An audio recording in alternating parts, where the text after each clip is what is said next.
მოგესალმებით, ქალბატონებო და ბატონებო, მე გახლავართ დავით ბოტკოველი, კომპანია HD Forex-ის ანალიტიკოსი და წარმოგიდგენთ ბაზრებზე მიმდინარე მდგომარეობას. დავიწყოთ ევრო-დოლარის წყვილით, სადაც წყვილი ავითარებს დაღმავალ მოძრაობას, შესაბამისად, ჩვენ ველოდებით, რომ კვლავ გაგრძელდება ეს მოძრაობა, რაც მთავარი არის,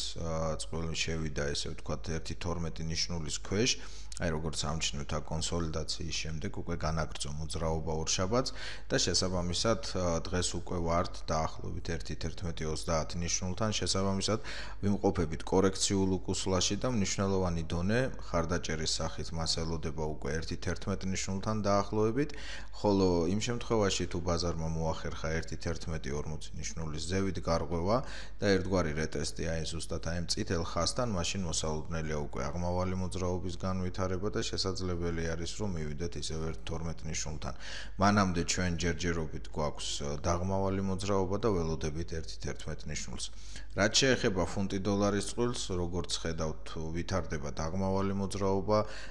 მოვეკეცით ბევრი მნიშვნელოვანი მხარდაჭერის ზონის ქვეშ და ეხლა ვიმყოფებით ერთგვარ სარკისებურ დონესთან, შესაბამისად თუ ბაზარმა გამოარღვია ეს დონე, ეს არის 1.25-80 ნიშნული დაახლოებით. თუ გამოარღვია ეს დონე, რა თქმა უნდა, განავითარებს დაღმავალ ტრენდულ სვლას უკვე და როგორც ხედავთ, ფაქტიურად აქ წინაღობის უკაცრავად ხარდაჭერის სახით, აქ მხოლოდ და მხოლოდ ეს მინიმალური ფასი, ეს ამ შემთხვევაში არის 1.23-70 ნიშნული. ხოლო იმ შემთხვევაში თუ ბაზარმა აისხლდა უკვე ამ ნიშნულიდან, რა თქმა უნდა, განავითარებს კვლავ აღმავალ მოძრაობას, თუმცა ეს იქნება არა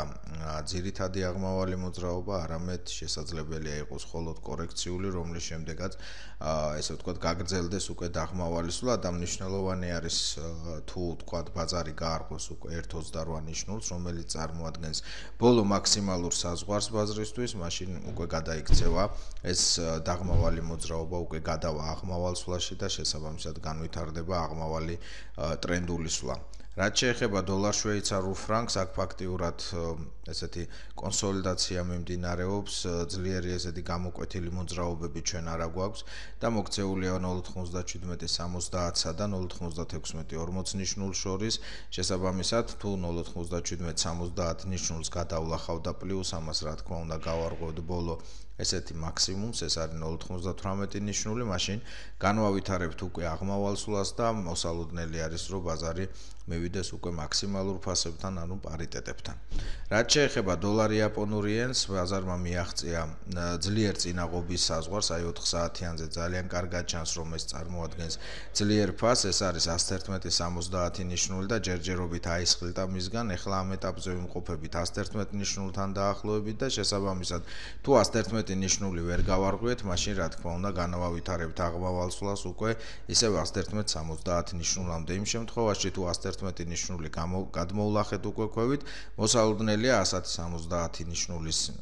დაფიქსირება და აი ეგ უკვე გადაწყდება საეწავო მოძრაობა. იმ შემთხვევაში თუ გამოარღვევს ამ ნიშნულს, მოსალოდნელია რომ ისევ 100 ნიშნულისკენ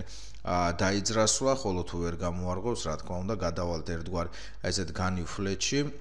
და ასევე ეს იქნება დიდი ფლეტი ფაქტიურად 150 პუნქტიანი ფლეტი უფრო მეტიც და შესაბამისად მოსალოდნელია უკვე აქ სტანდარტულად ფლეტის მაღლდა საზღვრიდან ასხელდა და ფლეტის ქვედა საზღვრიდანაც ასევე ასხლედა. ყველას გისურვებთ წარმატებულ ვაჭრობას, მადლობთ ყურადღებისთვის.